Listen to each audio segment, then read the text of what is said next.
Now, Senegal's President Odiai Faye has now been sworn in.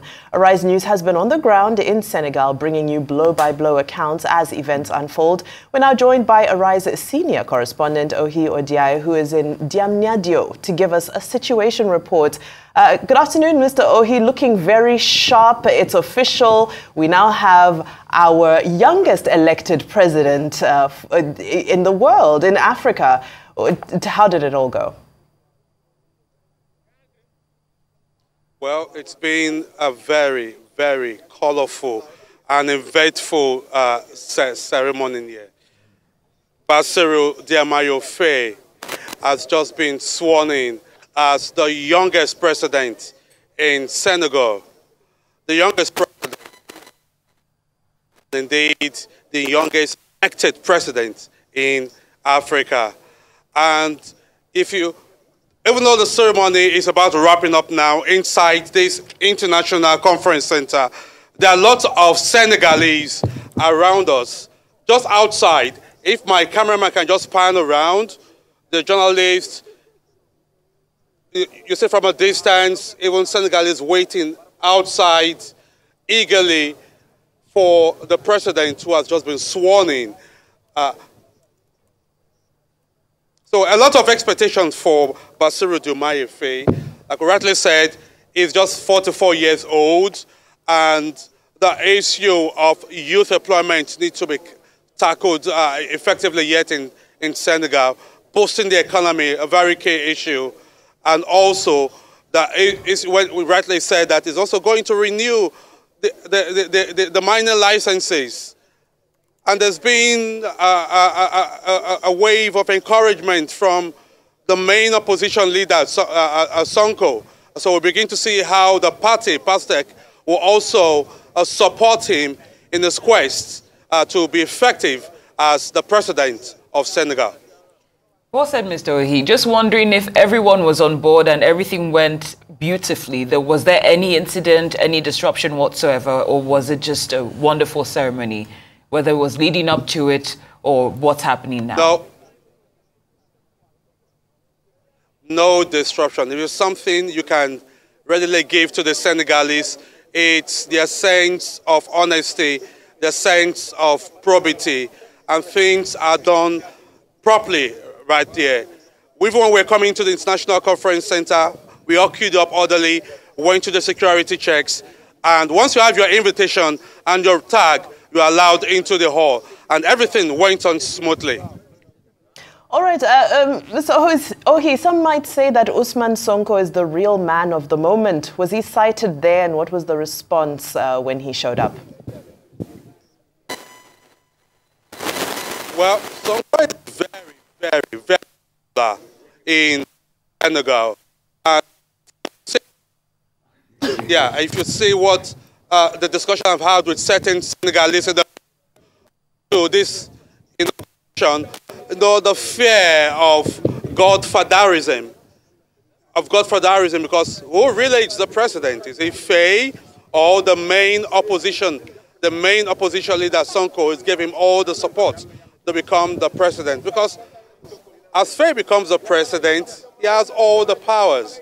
So, like some members of the party have said, they hope that there won't be some sort of clash between Sonko and Faye, so that they'll be able to work together amicably. No doubt, Sonko is very, very popular. Faye had to depend really on the support to win this election. So, and Senegalese are hoping that they'll both work together so that they'll be able to move the country forward. And of course, you've also mentioned the expectations are very high, considering his age and the supports that you've witnessed.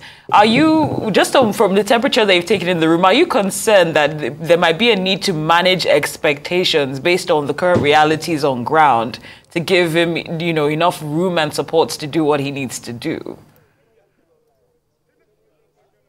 So that's why the key word is cautious optimism. All right, now as we round up, yes, I can see he's it's young. getting busy there. He's got a law background. No, go on. Okay, yes, so of course he's young, he's got a law background, he's been a tax collector, but then many are saying he may not have the requisite experience to be the president. But on the flip side, some have said there's nowhere you go to learn to become a president, so you begin to learn on the job. And with the support of key leaders like Sonko and other key members of the party, the hope that Faye will be able to prove his mettle in a couple of years, in the months to come, the weeks to come, the days to come, that we get to see certain plans to boost the economy of Senegal. Right. Now, as we round up, I can see it's getting quite busy there, as I'm sure people are getting ready to move out. I believe the official handover happens at the presidential palace. Can you walk us into what's going to happen once you leave this venue? Yeah, so once this ceremony is over, the wrapping up right now, we're moving straight to the presidential villa itself, where the next step will take place. And later on in the evening, there will also be a dinner for those dignitaries and head of states who will be staying back. But I understand a lot of some of these head of states, African head of states, particularly, specifically, the president of Nigeria, Bola Ahmed Tinubu, will be leaving straight after this ceremony. Understandably so. But for now, we'd like to thank you for your update and filling us in on what's to come. Odiai's senior correspondent, Odiai, thank you so much for joining us here on Newsday. All right, so we've just witnessed President Faye, as he now is officially receiving the Grand Croix de l'Ordre National du Lion, as well as the Collier du Grand Maître de l'Ordre National du Lion, which of course are those orders that we see signified by those chains. I suppose this means he's now also the commander-in-chief and the equivalent of what we would call GCFR here in Nigeria. So the greatest orders available to any citizen of a country what have just been bestowed upon him as Senegal's 5th president, 4th handover, democratic handover of power, and his first term will last a glorious 6 years. Very, very high expectations. He is about to give his address, which will be in French, but we will bring it to you, highlights after we've translated it. But I'd like to bring in Arise News analyst, Mr. Emmanuel Afeni, who I know has got a lot to say on this momentous occasion and its significance for the region and for the whole continent. Yes, congratulations, President Faye. Congratulations to the Senegalese people. And of course, congratulations to Africans. This is indeed the breath of fresh air in a continent where we have leaders who want to sit tight. And an attempt to do that in Senegal was thwarted by the Constitutional Court and the will of the people. And they have shown this in casting their vote, voting in a young president. Yes, you want to say, oh, lack of experience, but sometimes some of these people with experience, they have experience in doing things the wrong way. So it's a challenge for President Faye to bring his learning, his youth to bear in governance. Of course, the challenges are there, creating jobs for the teeming youths. Now the youths have one of their own. So he has to do things differently. And of course, the relationship with former colonial master France will be something that we'll watch very carefully because looking at the body language across West Africa, yes, it doesn't matter which government is doing what, but the feeling among the people is that there has to be a different kind of relationship with France. Relationship of equals, no longer that colonial mentality which the French left behind with their policy of assimilation. A country as big as Senegal, as illustrious as Senegal, has to lead that charge to work on equal terms with former colonial master and have better benefit in that relationship. So it's a good day for Senegal, it's a good day for West Africa.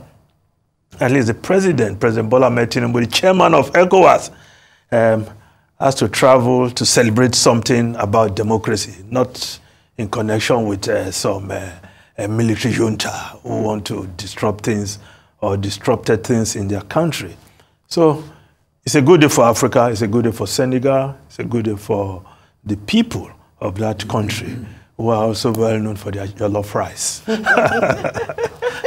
Absolutely. Very quickly, Mr. Shobole, I'm glad Mr. Efeni brought in ECOWAS, because if you look at the region and the other leaders, not presidents, but the other leaders who are in his age group, they're all leaders of military governments. How do you think he's going to manage those dynamics? Because, age-wise, he falls more along with those, shall I call them transition governments who've come in as a result of coups within ECOWAS. But he has come in through democratic means.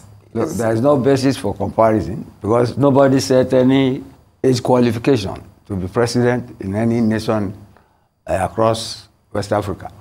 It's individual states that have that. But see, my own take on this is that I'm sure the first president of Senegal, Leopold Sédar Senghor, will be very happy in his grave at this transition, and that a very young person at 44 is not president. But you see, he has to manage two things. The relationship with Sonko, who is the real leader. You get me? In Nigeria, people are fond of talking of godfatherism. I don't think that is what that is. Except, of course, you want to talk of son-fatherism now. Because the son now, who is in power. And I'm sure they will manage it. He was secretary of the party, Sonko was president. Well, you will know that Sonko has a role to play. And I think they will manage it. Because you see, the Senegalese are very elegant, self-respecting people. You get me? And I'm sure they'll manage the transition very well. Of course, all eyes are definitely on Faye as he makes history, and I'm sure he will do his best. We would certainly wish him well. But for now, we'll get back to the business of the day, which is the newspaper review. But thank you, gentlemen, for your insight on on history that's being made right in front of us.